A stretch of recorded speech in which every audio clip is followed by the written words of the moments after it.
Hello my beautiful वंशन family, welcome back to my channel. आप लोगों को आज का पार्ट कैसा लगता है प्लीज़ कमेंट करके मुझे ज़रूर बताएं। ठीक है, तो पिछले पार्ट में हम लोगों ने देखा था कि जान को ऑनलाइन बॉयफ्रेंड यानी कि बो और बनी ने बो ने बनी से ब्रेकअप किया था। बनी बहुत दुखी था, लेकिन फिर जान को ऑफिस से बुलाया आया और उसे प्रमोशन भी दिया गया, क्योंकि ईबो को जेलसी हो रही थी, क्योंकि उसे जानना था कि आखिर हाउशॉन और जान के बीच में क्या रिश्ता है।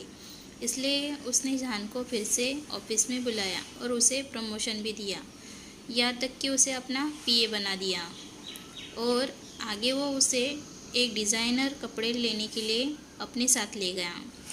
जान को अपनी आँखों से लगभग उसने खा ही लिया था। जान की सुंदरता को उसे भूखे शेर की तरह देखते हुए जब भी वो जान चेंज करके आता था तो वो उसे ना कह देता था। अब आगे देखते हैं। इस बार क्या? ईवो अपनी आंखें खोली, उसका जबड़ा गिर गया, थोड़ा सा मुंह भी खुल गया। इस बार जान सूट आउटफिट में था। उसका बनी इस बार एक हॉट इंटरेस्टिंग लुक में था, तो वह अपने मन में कहता है नहीं, और 10 बार उसने चेंज करने के बाद भी एक ही जवाब था, नहीं। जिली अब थक चुका था और कहता है तुम्हारे पास कोई दूसरा ऑप्शन नहीं है? ईवो अपनी सीट से उठ खड़ा हुआ और कहे तुम्हें कोई प्रॉब्लम है? नहीं नहीं सर, अपनी जान को अपने हाथ में लेते हुए और डर गया था। हाँ, मुझे इससे दिक्कत है, मैं अब थक चुका हूँ, मुझे अपनी आउटफिट खुद चुननी चाहिए। वाह, तुम मुझसे नहीं डरते हो? फुसफुसाया, मैं बहुत डरा हुआ हूँ, इसे न दिखाने में मैं अच्छा हूँ। जान फुसफुसाया। ईवो के आंखों को नहीं देखता और उसने जान को एक शब्द नहीं कहा। उसने अपने सिगार को अपनी उंगलियों से बाहर निकाला और बाहर चला गया। मुझे वह सब दे दो जो मैंने पहना था, मैं उन्हें ले जाऊंगा, जान ने उस महिला से कहा। उसने भी वैसे ही किया जैसे जान ने कहा था और बड़े से बैग में जान को दे दिया। जान को मुश्किल हो रही थी, लेकिन वो अपने बॉस के पीछे भागा। Oh no, I am under arrest, उसने कहा और अपने बैग को अपने सीने से लगा लिया। आप क्या चाहते हैं कि मैं इन्हें वापस कर दूं? गार्ड, हम आपको इन्हें ले जाने में मदद करने के लिए बॉस ने हमें कहा है, उनमें से एक ने कहा। जान ने राहत में सांस ली और बैग उन्हें दे दिए। ओह, उसने कहा। यस मिस्टर विक, आदमी ने कहा। एक्सक्यूज़ मी मिस्टर, क्या कहा तुमने? यही तो तुम्हारा नाम है ना? गार्ड ने उलझन में जवाब दिया। जान भड़क गया और उसे गुस्से में अपना बैग ले लिया। मुझे मेरा बैग दे दो, यह भारी नहीं है और मैं स्ट्रॉन्ग बॉस से साथ बात करूंगा, उसने बहादुरी से कहा और बाहर निकलने लगा। जान ने बैग तो उठाया, लेकिन एक बच्चे की तरह संघर्ष करते हुए, जैसे कि एक बच्चे को बहुत भारी भरकम चीज़ दी हो। जान लगभग घसीटते हुए और एक दूसरे को खींचते हुए ले जा रहा था। दोनों गार्ड एक दूसरे को बात करते हुए आखिरी हम बॉस के ऑर्डर को मना नहीं कर सकते। जान के बोलने से पहले ही दोनों ने उठा लिया। एक ने जान को उठाया और दूसरे ने बैग को। अरे, मुझे नीचे उतारो, नहीं तो मैं तुम्हें काट लूँगा, मुझे दोष मत देना फिर, जान जोर से चिल्लाया। जैसे ही उन्होंने जान को हेलीकॉप्टर में छोड़ा, उसने बैग को पकड़ा और दोनों को लात मारने का प्रयास करने लगा। ईवो जान को देखते हुए कहता है, क्या तुम एक अडल्ट की तरह व्यवहार कर सकते हो? तुम एक बच्चे की तरह कमज़ोर हो, इसका मतलब ये नहीं है कि तुम्हें उससे जैसा व्यवहार ही करना चाहिए। ईवो ने ऐसे कहा जैसे वो उसे डांट रहा हो। जान ने अपनी आंखें रोल की और अपने बैग को कसकर पकड़ लिया। ठीक है, उस अपमान को नज़रअंदाज करना चुनता हूँ जो आपके पास मेरे लिए होना चाहिए, क्योंकि आप मेरे बॉस हैं। और इन बैग के कारण भी, जिस दिन हम मिले थे उस दिन के लिए सॉरी कहने का एक तरीका अच्छा है, इसलिए माफ़ी स्वीकार की जाती है। मुझे लगता है कि हमें लड़ाई को विराम देना चाहिए। माफ़ी? क्या माफ़ी? क्या मैंने माफ़ी जैसी कोई बात की थी? मैं माफ़ी नहीं मांगता, जान ने पुकारा। कितना अहंकारी! फिर क्यों खरीदा? जान ने अपनी बोहेट ऊपर करते हुए पूछा। ईवो अपने पैरों को मोड़ते हुए खिड़की की ओर देखते हुए कहता है, इसके पैसे आपके सैलरी में से काट ली जाएगी। मैंने आपके लिए कुछ नहीं खरीदा और मैं लोगों पर पैसे खर्च नहीं करता। क्या? रुको, मेरे पास एक चीज़ जो मेरे बर्दाश्त नहीं कर सकता। एक मेरी माँ और दूसरी मेरी सैलरी। आप मजाक कर रहे हैं ना? क्योंकि मुझे उस पैसे से बहुत कुछ करना है। वो चिल्लाया और हांफने लगा।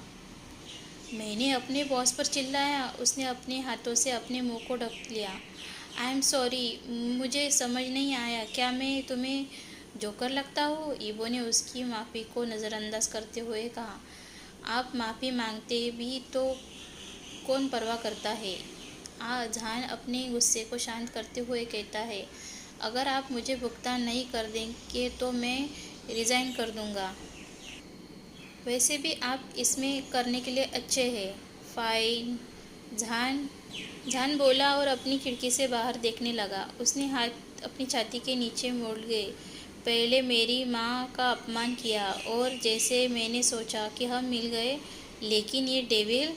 जान ने उसे देखा और फिर से दूर देखा, मन की बात जारी रखते हुए। लेकिन ये डेविल के पास दिल ही नहीं है। वो तो एक रोबोट है जिसके कोई भावना ही नहीं है। मैं बस इस बीमार हेलीकॉप्टर से उतरना चाहता हूँ। स्टूपिड प्रमोशन को इंतज़ार कर सकता। पीछे मुड़ते हुए उसने बॉस को उसे घूरते हुए देखा, पकड़ लिया था। जान ने नज़रअंदाज कर दिया, लेकिन फिर से घूरते हुए पकड़ा। उसने देखा कि कैसे उसकी नज़र बॉस की नज़र उसके नेक लाइन के नीचे चली गई। क्या परवट गई का? उसने जल्दी से अपने बैग से अपने सीने को ढक लिया और इस तरीके से दिखाया कि उसे कुछ पता ही नहीं। वे दोनों वापस कंपनी पहुंचे और हेलीकॉप्टर से उतरे। जान बिना कुछ पीछे देखे अपने सेक्शन के चला गया, जैसे कि वह किसी खतरे से बचने की कोशिश कर रहा हो, जबकि ईवो और उसके गार्ड उसके पीछे चल रहे थे। ईवो बस अपनी आंखें अपने मनी से नहीं हटा रहा सकता था। जान ने उसे इतना प्रभावित किया था कि वह उसका दिल दहल उठा था। उसने कभी किसी के साथ ऐसा महसूस नहीं किया था, अपनी माँ के साथ भी नहीं। जान के सेक्शन के और अपने विभाग में आने के बाद उसने अपनी नज़रों से ओझल होने देना और भी मुश्किल हो रहा था। कोई फ़र्क नहीं पड़ता कि उसने उसे अपने सिर के अंदर नहीं लाने की पूरी कोशिश की। हर बार जब वह बनी के बारे में सोचता था तो वह हमेशा जान को चेहरा देखता था, लेकिन उसे जो दीवारें बनाई थी वो लोहे की थी, ना कि ईंटों की। किसी को जाने देना और फिर से उससे प्यार करना, ये ईवो के लिए पॉसिबल ही नहीं था। लेकिन जान उन बाधाओं से परे था। जैसे ही जान ने अपने सेक्शन में प्रवेश किया, बड़बड़ाहट और फुसफुसाहट एक ही बार शांत कमरे में भर गई। जिल्ली और उसकी सहेली मदद नहीं कर सकी, लेकिन उसकी कंपनी में सबसे कम रेटिंग वाले कर्मचारी के प्रति सीईओ की कई नई रुचि का अंदाज़ा लगा लिया। जब तक जान रेटेड वर्कर भी नहीं था, वह उसे प्रमोशन कैसे दे सकते थे? जान ने उसमें से प्रत्येक को नज़रअंदाज कर दिया और अपना बैग छोड़ने के बाद वो सीधे हाउसवान के पास चला गया। क्या हम हाउसवान बात कर सकते हैं? उसने बोला। ज़रूर। वे दोनों एक के बाद एक वॉशरूम के अंदर चले गए।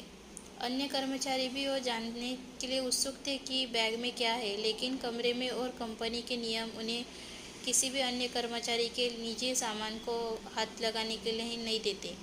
ईवो अपनी खिड़की से देख रहा था जब वे वॉशरूम के लिए निकल रहे थे। उसने अपनी जीभ को अपने मुंह में घुमा लिया, क्योंकि उसकी वोहें गुस्से से गंभीर रूप से मुड़ी हुई थी। एक दोस्त, फायदे वाले दोस्त। फिर अचानक उसे एहसास होता है कि जब वह अपने व्यवहार को एक शिकारी के समान पाता है। क्या मैं मर रहा हूँ? एक कुतिया के आंदोलन की निगरानी और सब कुछ किसी तरह के जादू की तरह। यह क्या है? उसने मेरे साथ क्या किया है? शिट! वो शाप देकर अपनी सीट पर चला गया। आगे का पाठ बहुत ही मज़ेदार होने वाला है। क्या ईवो अपने आप को रोक पाएगा या जान के पीछे वॉशरूम चला जाएगा? देखते हैं। ये स्टोरी ऑनगोइंग है, इसलिए जैसे ऑथर अपडेट करेगी मैं धीरे धीरे पार्ट्स आपके साथ शेयर करूँगी। Thank you, bye.